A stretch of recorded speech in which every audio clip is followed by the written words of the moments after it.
Question 9. This is a CR question. Let's quickly look at what the question is asking us. It asks, which of the following can be inferred from the information given above?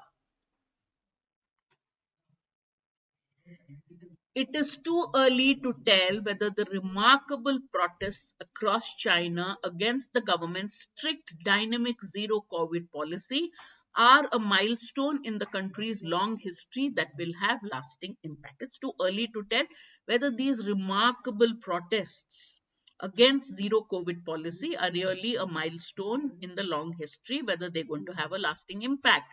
They may signal growing discontent with the Chinese leadership or a more limited expression of popular frustration. We do not know what it is, whether it's a just popular frustration, the public giving vent to its frustration, or discontentment with the present Chinese leadership. We don't know what it is, but it is momentous all the same. It is significant all the same that thousands of Chinese people have raised their voices to criticize their leaders' policies in open view of police officers and security apparatus in the largest mass demonstration since the pro-democracy protests in Tiananmen Square.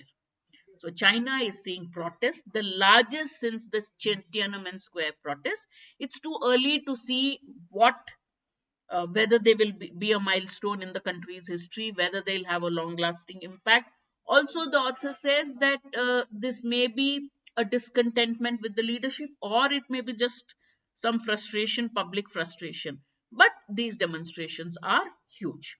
For now, what are they? For now, the protesters in China have made their voices heard. That's what they've done under very difficult conditions. They demonstrated the value of protest and dissent, freedoms that many in the world hold dear. So they have made their voices felt. They have shown the importance of protesting and of dissenting. At a time of geopolitical hostility, they offer an opportunity to Americans and others to understand the diversity of views that exist within China and to see the Chinese people anew.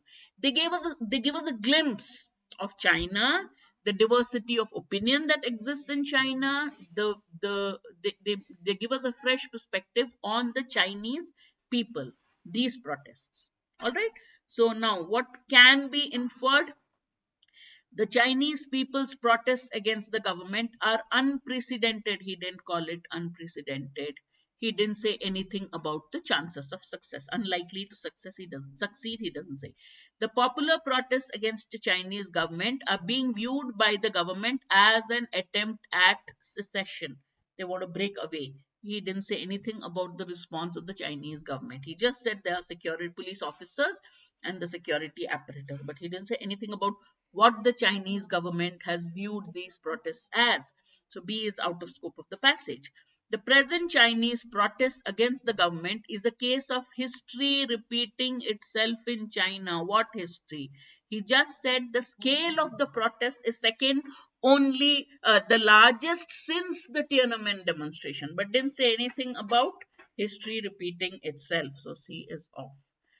The bravery of the Chinese people is an affirmation that freedom of expression, dissent, and protest are held by people all over the world. That is what it says, the second paragraph. The world should support the Chinese protesters to overthrow the government. The Chinese, in the first place, may not be protesting to overthrow the government. So this also doesn't work. Therefore, the correct answer is D.